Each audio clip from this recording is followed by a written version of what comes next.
اعوذ باللہ من الشیطان الرجیم بسم اللہ الرحمن الرحیم الحمد للہ رب العالمین والصلاة والسلام علی رسولہ الکریم اما بعد السلام علیکم ورحمۃ اللہ وبرکاتہ۔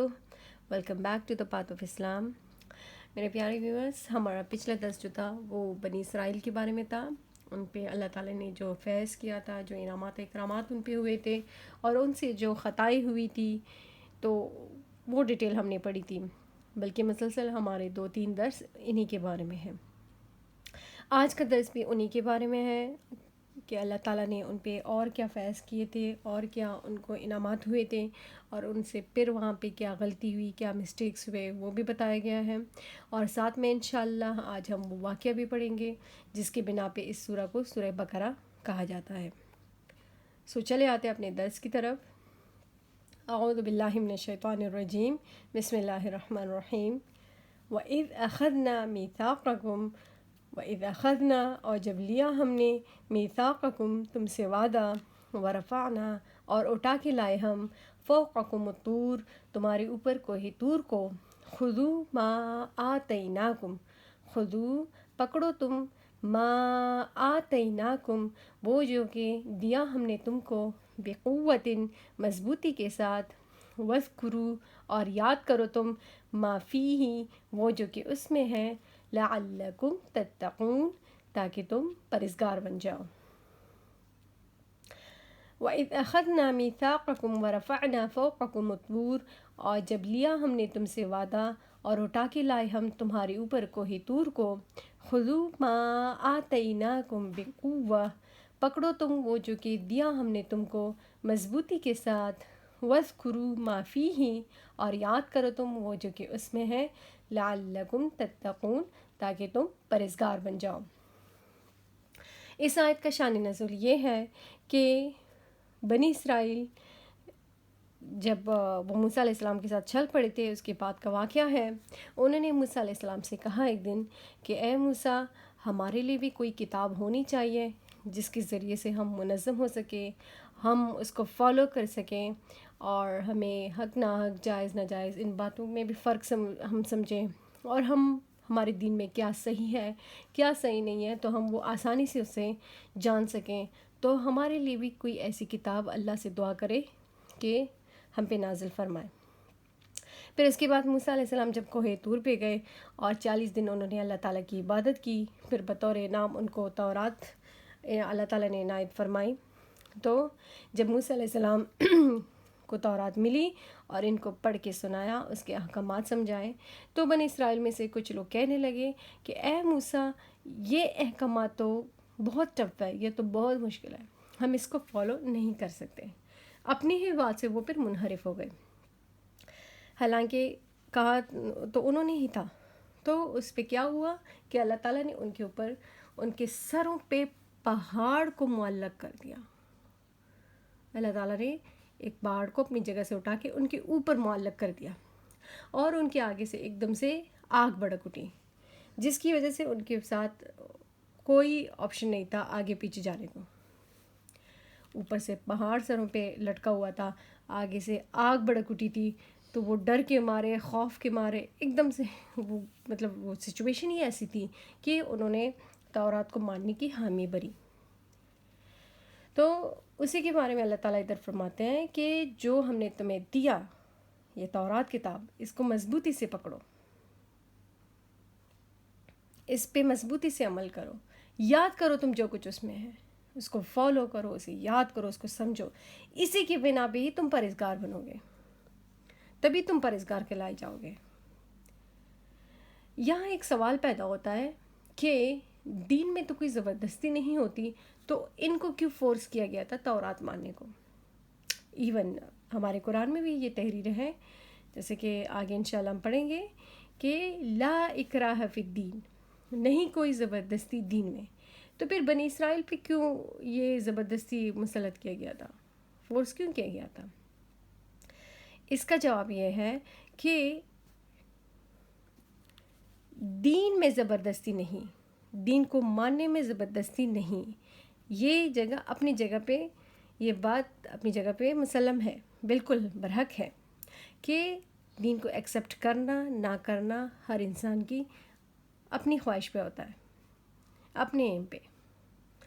باقی جب آپ نے ایک مذہب کو ایکسیپٹ کر لیا، اب اس کے جو رولز ہیں، جو ایکٹس ہیں، جو فرائض ہیں، اسے اب آپ نے سب کو فالو کرنا ہوگا۔ اب یہ نہیں ہو سکتا کہ کچھ ایکٹس فالو کرو اور کچھ کو چھوڑ دو، یہ غلط ہے، خواہ وہ کوئی بھی ریلیجن ہو۔ ایون ہمارے اسلام میں اگر آپ مسلمان ہو گئے تو اب آپ نے نماز بھی پڑھنی ہے، آپ نے قرآن بھی پڑھنا ہے، قرآن پہ عمل کرنا ہے، رمضان کا مہینہ ہے تو روزے رکھنے ہیں، صاحب استطاعت ہے تو آپ نے زکوٰۃ بھی پے کرنی ہے، حج پہ بھی جانا ہے، کہ سارے ایکٹس ہیں آپ نے سب پہ عمل کرنا ہے۔ اب یہ نہیں ہو سکتا آپ اپنی مرضی سے دن میں 4 نمازیں پڑھے، ایک نماز کو چھوڑے روزانہ، یا کسی وقت پڑھ لیا کسی وقت چھوڑ دیا۔ یہ نہیں ہو سکتا کہ رمضان میں جب جی چاہا روزہ رکھا، جب جی چاہا چھوڑ دیا۔ یہ نہیں ہو سکتا آپ کے پاس پیسہ ہے تو آپ ادھر ادھر تو لوٹاتے پھرے اور یہ فرائض نہ ادا کرے، زکوٰۃ نہ دیں۔ آپ صاحب استطاعت ہے، آپ باہر دوسری کنٹریز میں گھومنے پھرنے جاتے ہیں، اپنے انجوائمنٹ کرتے ہیں اور حج کو کوئٹ کرتے ہیں، تو یہ تو اسلام میں ایسا نہیں ہے۔ آپ نے اسلام کو ایکسیپٹ کیا تو اب آپ نے اس کے سارے فرائض کو اپنانا ہے۔ ہاں، یہ ایک الگ بات ہے کہ نوافل میں آپ کی اپنی خواہش ہے، نفلی ایکٹ آپ کی اپنی مرضی کی بنا پہ ہے۔ اگر آپ نے نفلی عبادت کرنی ہے، نفلی روزے رکھنے ہیں، نفلی نمازیں پڑھنی ہیں تو اچھی بات ہے، اپنے ہی ثواب کو بڑھائیں گے۔ اگر نہیں کرنا تو کوئی گناہ نہیں، اس میں کوئی زبردستی آپ پہ نہیں ہے۔ صدقہ دینا چاہیں، پیسے آپ کے ساتھ ہے، صدقہ دینا چاہے دے دیں، نہ دینا چاہے نہ دیں، کوئی آپ پہ زبردستی نہیں۔ لیکن جو آپ پہ زکوٰۃ فرض ہے وہ آپ نے پے کرنی ہے۔ آپ کے پاس پیسہ ہے، آپ نے حج کر لیا، اگلے سال پھر حج کو جانے کی خواہش ہوئی تو آپ نفلی حج پہ سے کر سکتے ہیں، آپ جا سکتے ہیں۔ یہ نہیں کہ بس ایک بار فرض حج کر لیا تو اب آپ پھر الاؤڈ نہیں، آپ جا سکتے ہیں۔ باقی دنیاوی ایکٹس بھی آپ کر سکتے ہیں، 5 وقت نماز پڑھ لی، باقی ٹائم جو آپ کا جی چاہے وہ کرے، حدود کے دائرے میں رہ کے، یہ آپ پہ منحصر ہے۔ باقی جو رمضان کے علاوہ جو باقی روزے حدیث سے ثابت ہیں، ان روزوں کو رکھنا چاہے رکھ لیں، نہ چاہے تو اسی دن قائم پئیں، آپ پہ کوئی زبردستی نہیں۔ تو اسی طرح بنی اسرائیل کو یہ نہیں، اس بات پہ فورس نہیں کیا گیا تھا کہ آپ اسلام اپنے ریلیجن کو ایکسیپٹ کرو۔ دین انہوں نے اپنی مرضی سے فالو کیا تھا اس وقت جو تھا ان کا۔ باقی اب کتاب سے انکار کرنا یہ غلط تھا۔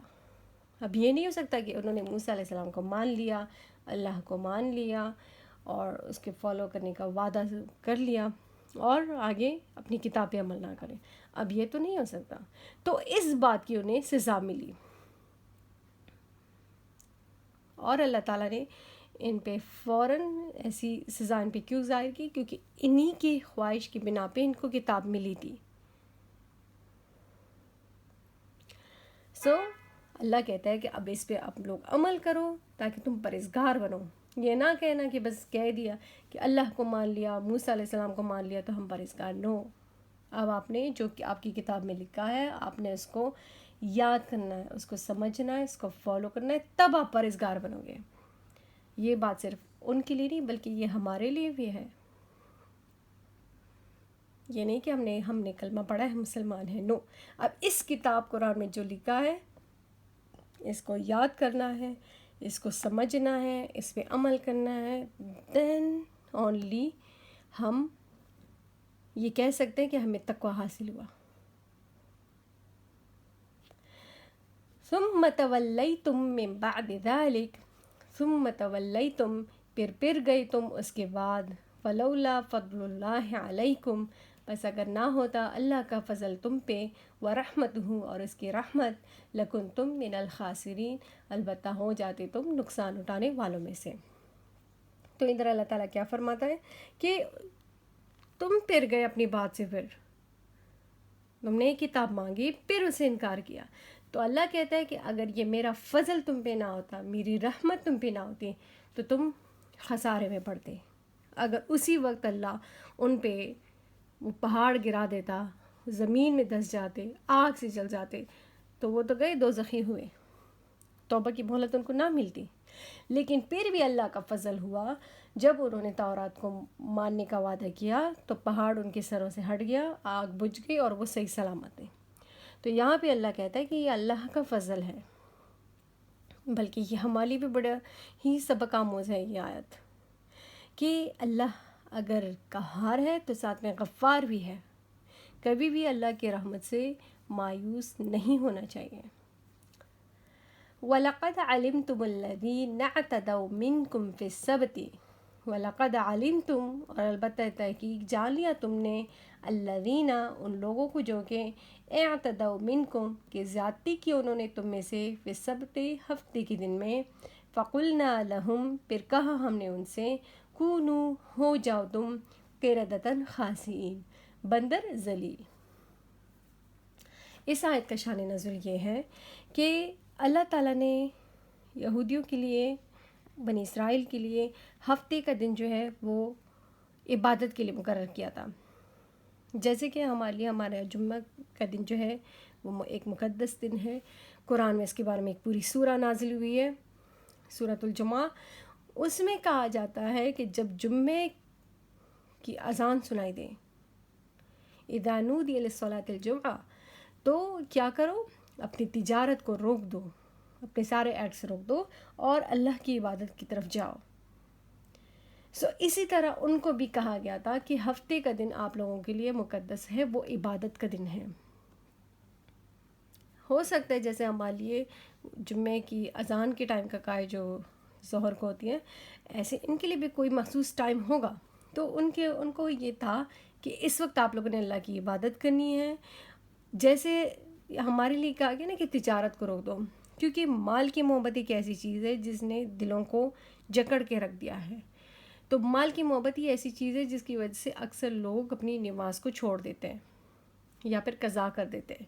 تو سیم اسی طرح ان کے لیے بھی ہفتے کے دن وہ لوگ مچھلی کا شکار کرتے تھے، اسی سے ان کو منافع بخش تجارتی ان کی وہی، اور اپنے استعمال میں بھی لاتے تھے، کھاتے تھے، تو اس کی وجہ سے ان کی عبادت میں شاید خلل ہوتا ہوگا۔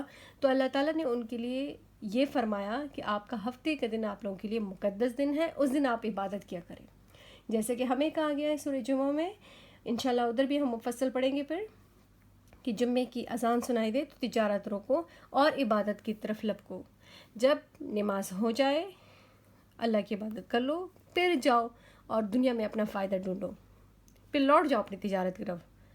تو اسی طرح ان کے لیے بھی ایک خصوصی وقت کچھ ہوگا، لیکن ان لوگوں نے کیا کیا کہ انہوں نے اس قول پہ عمل کرنے کے بجائے کیا کیا، ہفتے کے دن یہ لوگ شکار پہ جانے لگے۔ ایسے جب ان کو متنبع بھی کیا گیا تھا اور یہ ہفتے کے دن شکار کو گئے، تو ایک دن اللہ تعالیٰ نے ان کے چہروں کو مسخ کر دیا اور وہ کیا بن گئے، بندر ذلیل، قردۃ خاسئین، ان کے چہرے بندروں جیسے ہو گئے۔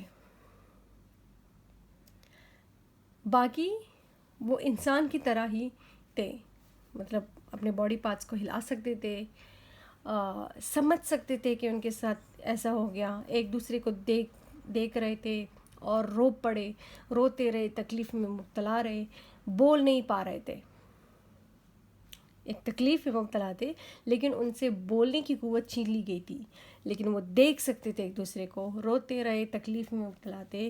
3 دن تک ان کو یہی تکلیف رہی اور پھر تیسری دن سب کے سب مر گئے۔ یہ واقعہ داؤد علیہ السلام کے دور میں پیش آیا تھا۔ اچھا، یہاں یہ بھی کلیئر کرتی جاؤں کہ آج کل کے جو بندر ہیں نا، تو یہاں یہ نہیں سوچنا چاہیے کہ انہی کی نسل بڑھی ہے، اوکے؟ جن لوگوں کے چہرے مسخ ہوئے تھے وہ 3 دن کے بعد سب کے سب مر گئے تھے، وہ ختم ہو گئے۔ فَجَعَلْنَاهَا نَكَالًا لِمَا بَيْنَ يَدَيْهَا وَمَا خَلْفَهَا، فَجَعَلْنَاهَا پھر کر دیا ہم نے اس واقعے کو کیا، نَكَالًا عبرت، لِمَا بَيْنَ يَدَيْهَا ان کے لیے جو کہ اس کے آگے ہے، وَمَا خَلْفَهَا اور وہ جو کہ اس کے پیچھے ہے، وَمَوْعِظَةً لِّلْمُتَّقِينَ اور نصیحت ہے یہ پرہیزگاروں کے لیے۔ تو اللہ تعالیٰ کیا فرماتا ہے کہ ان کو ذلیل کرنا یہ عبرت ہے، اگلے پچھلے لوگوں کے لیے، آگے پیچھے جو آگے قوم آ رہی ہے، بلکہ ہمیں دیکھیں ہمیں بھی بتا دی گئی اس کی ڈیٹیل، یا آگے پیچھے جو بسیتی باقی لوگ بھی ایسے ہی کرتے ہوں گے، تو ان کے لیے سب کے لیے ایک عبرت ہے، عبرت کا نشان بن گئے وہ ہمارے لیے بھی، کہ دیکھیں انہوں نے اپنے خاص دن کی خصوصیت کو نظر انداز کیا تو ان کے ساتھ ایسا ہوا. اور نصیحت ہے پرہیزگاروں کے لیے، اور ایسی باتیں جو ہوتی ہیں جو پرہیزگار بندہ ہوتا ہے اس کے لیے ایک نصیحت ہوتی ہے، وہ اس بات کو نصیحت کے طور پہ لیتا ہے. وَإِذْ قَالَ مُوسَىٰ لِقَوْمِهِ، اور جب فرمایا موسیٰ علیہ السلام نے اپنے قوم سے، اِنَّ اللَّهَ يَأْمُرُكُمْ، بے شک اللہ تعالیٰ حکم کرتا ہے تم کو، أَن تَذْبَحُوا بَقَرَةً، یہ کہ ذبح کرو تم ایک گائے. قالوا، کہا بنی اسرائیل نے، أَتَتَّخِذُنَا هُزُوًا، کیا کرتا ہے تم سے مذاق، مینس کیا تو ہمارا مذاق اڑا رہا ہے. قال، فرمایا موسیٰ علیہ السلام نے، اعوذ باللہ، پناہ مانگتا ہوں میں اللہ کی، ان اکون من الجاہلین، یہ کہ ہو جاؤں میں جاہلوں میں سے. اچھا، اس آیت کا شان نزول کیا ہے؟ ہوا یوں کہ بنی اسرائیل میں ایک آدمی، عامیل نام تھا اس کا، عامیل، وہ جنگل میں مردہ پایا گیا. تو اس پہ لوگوں نے بڑا وویلا مچایا کہ کس نے اس کو قتل کیا ہے. یہ بات ایک معمہ بن گئی اور تشویش کا باعث بنی کہ کیسے انہی کا بندہ جنگل میں ادھر مرا پڑا ہوا ہے. تو اس بات پہ یہ گئے موسیٰ علیہ السلام کے پاس، اور موسیٰ علیہ السلام سے کہا کہ ایسا واقعہ پیش آیا، اور تو اپنے خدا سے دعا کر کہ مطلب ہمیں پتہ چلے قاتل کا یہ کیسے ہوا ہے. تو موسیٰ علیہ السلام نے اللہ سے دعا کی، اللہ تعالیٰ نے ان کو حکم کیا کہ ایک گائے کو ذبح کرو، ایک گائے کو ذبح کرو، پھر اس کا کوئی گوشت کا ٹکڑا پیس اٹھا کے اس مردے پہ پھیر دو تو وہ مردہ جی اٹھے گا اور اپنے قاتل کے بارے میں بتا دے گا.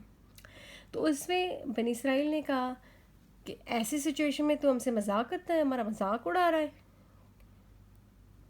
جو تو ہمیں گائے ذبح کرنے کا اس ٹائم پہ آرڈر دے رہا ہے. تو موسیٰ علیہ السلام نے فرمایا کہ میں اللہ کی پناہ مانگتا ہوں جاہلوں جیسی حرکت کرنے سے. مینس ایسی سچویشن میں ایسی بات کرنا تو کسی جاہل کا ہی کام ہوا نا. تو کہہ رہا تھا کہ میں پناہ مانگتا ہوں، میں سچ کہہ رہا ہوں، اللہ نے ہی فرمایا ایسا کرنے کو. تو پھر انہوں نے کیا کیا، بنی اسرائیل نے جب ان کو یقین آیا کہ موسیٰ علیہ السلام سیریس ہیں تو انہوں نے بہت سے سوالات پوچھنے شروع کیے اس گائے کے بارے میں. انہوں نے ایک آسان ایکٹ کو اپنے لیے خود ہی ڈیفیکلٹ بنایا. اللہ تعالیٰ نے گائے ذبح کرنے کا کہا، بس جو بھی گائے ہو پکڑ کے ذبح کر لو. ان لوگوں نے اتنے سوالات پوچھے کہ اپنے لیے ایک آسان کام کو مشکل بنا دیا. اور ان کے ہر چھوٹے چھوٹے سوال کے جوابات موسیٰ علیہ السلام اللہ سے لے کے ان کو بتاتے گئے. انہوں نے اپنے لیے خود ہی ایک آسان کام مشکل کر دیا. اچھا، ان کی کس ٹائپ کے سوالات تھے تو کچھ ادھر تحریر ہے، چلو وہ پڑھتے ہیں. قالوا، کہا بنی اسرائیل نے، ادع لنا ربک، دعا کر تو ہمارے لیے اپنے رب سے، یبین لنا، کہ بیان کرے وہ ہمارے لیے، ما ہیا، کیسی ہے وہ گائے. قال، فرمایا موسیٰ علیہ السلام نے، انہو یقول، بے شک اللہ تبارک و تعالیٰ فرماتا ہے، انہا بقرۃ، بے شک وہ ایسی گائے ہے، لا فارض، کہ نہ بوڑھی ہے، ولا بکر، اور نہ جوان ہے، عوان بین ذالک، متوسط ہے اس کے درمیان. فافعلوا ما تؤمرون، بس کر گزرو تم وہ جو کہ حکم کیے جاتے ہو تم. مینس وہ کرو جو کہ تمہیں حکم کیا جاتا ہے. انہوں نے کیا کیا، پوچھا کہ وہ کس ایج کی ہے، تو ان کو کہا گیا کہ وہ متوسط ہے، مڈ ایج کی ہے. قالوا ادع لنا ربک یبین لنا ما لونہا، کہا انہوں نے دعا کر تو ہمارے لیے اپنے رب سے کہ بیان کرے وہ ہمارے لیے، ما لونہا، کیسا ہے اس کا رنگ، کس کلر کی ہے. قال، فرمایا موسیٰ علیہ السلام نے، انہو یقول، بے شک اللہ تبارک و تعالیٰ فرماتا ہے، انہا بقرۃ صفراء، بے شک وہ زرد رنگ کی گائے ہے، فاقع لونہا، گہرا ہے اس کا رنگ. تسر الناظرین کہ خوش کرتی ہے وہ دیکھنے والوں کو. ان کو کیا جواب دیا گیا کہ وہ ایک زرد رنگ کی گائے ہے, ڈارک سا کلر ہے اس کا, اتنا پیارا کلر ہے اس کا, اس گائے کا, کہ دیکھنے والا مطلب اس کا دل خوش ہوتا ہے اسے دیکھ کے. قالوا ادع لنا ربك يبين لنا ما هي, کہا انہوں نے دعا کر تو ہمارے لیے اپنے رب سے کہ بیان کرے وہ ہمارے لیے کہ وہ کس قسم کی گائے ہے. ما هي, وہ کس قسم کی گائے ہے. ان البقرہ تشابہ علینا, بے شک گائے جو ہے وہ مشتبہ ہو گئی ہے ہم پہ, مینس شبہ میں ڈال دیا اس نے ہمیں. وَإِنَّا إِن شَاءَ اللَّهُ, اور بے شک ہم اگر چاہے اللہ تعالیٰ, لمہتدون, البتہ راہ پانے والے ہیں, راہ پا لیں گے ہم. ان کو وہ کہنے لگے کہ اس گائے نے تو ہمیں شبہ میں ڈال دیا ہے, درمیانی ایج کی ہے اور خوبصورت ہے, ڈارک سا ایسا کلر ہے, تو مینس تھوڑا ہم ڈاؤٹ فل ہو گئے. قال, فرمایا موسیٰ علیہ السلام نے, انہو یقول, بے شک اللہ تبارک و تعالیٰ فرماتا ہے, انہا بقرۃ, بے شک وہ ایسی گائے ہے کہ لا ذلول تثیر الارض, بے شک وہ ایسی گائے ہے کہ نہیں جوتتی ہے وہ زمین کو, ولا تسقی الحرث, اور نہ پلاتی ہے وہ کھیت کو, مسلمۃ لا شیۃ فیہا, بے عیب ہے, نہیں کوئی عیب اس میں. کیا کہا موسیٰ علیہ السلام نے کہ اللہ تعالیٰ فرماتا ہے وہ ایک ایسی گائے ہے کہ اسے نہ تو کھیتی باڑی کا کوئی کام لیا جاتا ہے, نہ پانی کا کوئی کام لیا جاتا ہے نکالنے کے لیے, وہ جو کھیتوں کو دیا جاتا ہے, کوئی بھی اسے ایسا کوئی کام نہیں لیا جاتا. مسلمۃ لا شیۃ فیہا, اور وہ گائے بے عیب ہے, اس میں کوئی عیب نہیں ہے. قالوا الآن جئت بالحق, قالوا, کہا بنی اسرائیل نے, الآن جئت بالحق, اب لے آیا تو حق کو, مینس اب تو نے صحیح ٹھیک ٹاک ہمیں سمجھا دیا. فذبحوها, پہ ذبح کیا انہوں نے اس گائے کو, وما کادوا یفعلون, اور نہیں قریب تھے وہ کہ کرتے وہ نہیں قریب تھے کہ ایسا کر گزرتے. اچھا ہوا کیا کہ ایک لڑکا تھا, ایک فیملی تھی, اور دو ہی بندے تھے, ایک ماں اور بیٹا. وہ بیٹا بہت ہی فرما بردار تھا اپنی ماں کا, بہت ہی اچھا مطلب فرما بردار بچہ تھا اپنی ماں کا. ان کی ایک گائے تھی اسی کلر کی جیسا کہ اس سورہ میں بیان ہوا ہے, یہ ساری کوالٹیز اس میں پائی جاتی تھی. تو ان کو وہ گائے وہاں ملی, پھر انہوں نے ان سے وہ گائے خریدی. اس گائے کے لیے انہوں نے اتنی قیمت پے کی کہ یوں سمجھے کہ گائے کے کال کو اتار کے اس میں جتنا سونا بھرا جا سکتا ہے اتنا انہوں نے اس کے لیے سونا پے کیا. یہاں ایک اور بات بھی مفسرین کہتے ہیں کہ وہ لڑکا اپنے ماں کا اتنا فرما بردار تھا کہ اللہ تعالیٰ نے اس کی فرما برداری کا ایک قسم کا اسے صلہ دے دیا. وہ گھرانہ ایک گائے کی وجہ سے مالدار ہو گئے. اور بنی اسرائیل کے بارے میں اللہ تعالیٰ کیا فرماتا ہے کہ انہوں نے اس گائے کو ذبح کیا اور وہ لگتے ہی نہیں تھے کہ ایسا کر گزریں گے.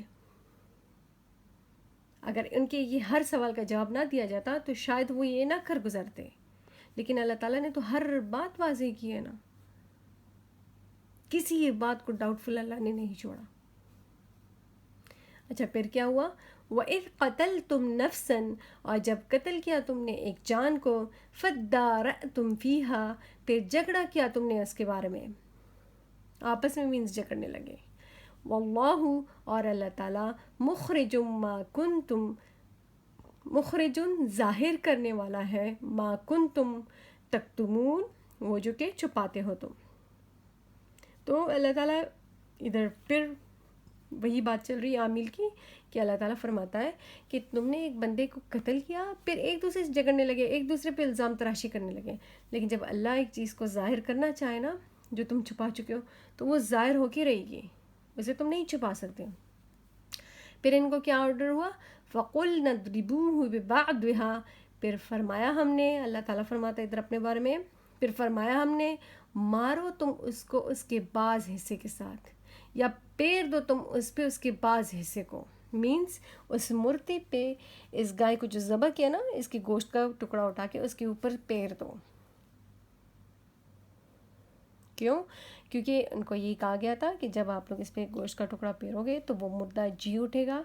تو ویسے ہی ہوا، جیسے انہوں نے اس کے اوپر سے گوشت کا ٹکڑا پیرا، اس کا وہ زخم جہاں پہ اسے مارا گیا تھا وہاں سے پھر سے خون ابل پڑا، اور وہ مردہ عامیل جی اٹھ کے بیٹھ گیا، اور اس نے اپنے قاتل کا نام بتایا اور پھر سے گر گیا اور مر گیا.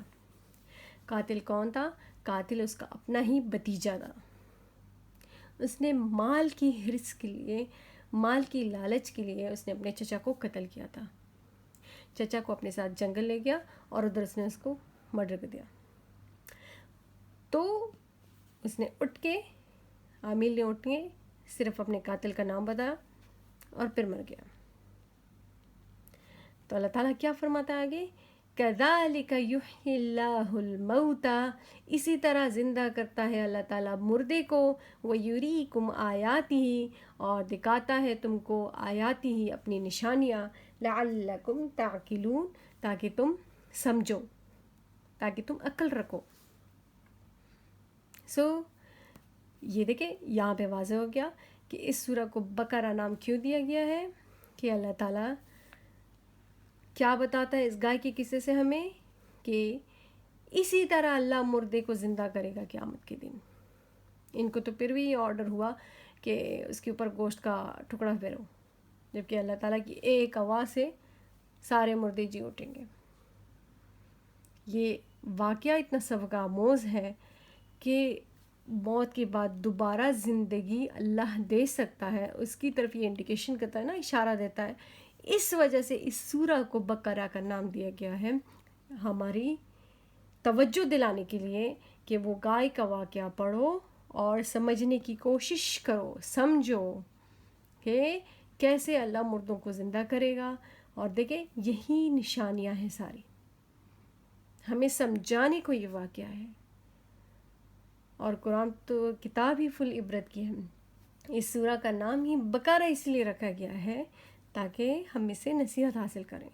یہاں پہ اس بات کا بھی جواب ہو گیا کہ جو کفار کہتے تھے نا کہ اگر یہ اللہ کی کتاب ہے تو اس میں ہر چیز کا ذکر کیوں ہے، جانوروں کا ذکر کیوں ہے، معمولی چیزوں کا ذکر کیوں ہے. تو یہ دیکھیں دس از دا آنسر، ہمیں سمجھانے کے لیے. ادروائز یہ کیسے ممکن ہے کہ گائے کو ذبح کیا گیا، پھر اس کے گوشت کا ٹکڑا صرف پھیرا گیا، اس سے مردہ جی اٹھا. تو یہ اللہ کی نشانی ہوئی نا. بہت ہی پیاری پیاری باتیں ہیں، بہت ہی سبق آموز باتیں ہیں. کچھ باتیں ایسی ہیں جو ہمیں حیرت میں ڈالتی ہے لیکن ساتھ میں ہمارے لیے ہدایت کے دروازے کھول دیتی ہیں. اللہ تعالیٰ ہمیں ان پیاری پیاری باتوں پہ عمل کرنے کی اور دوسروں کو دعوت چلانے کی توفیق عطا فرمائے. اللہ ہماری رہنمائی فرمائے، ہمیں حق و ناحق میں تمیز کرنے کی توفیق دے. آمین ثم آمین. صدق اللہ العظیم.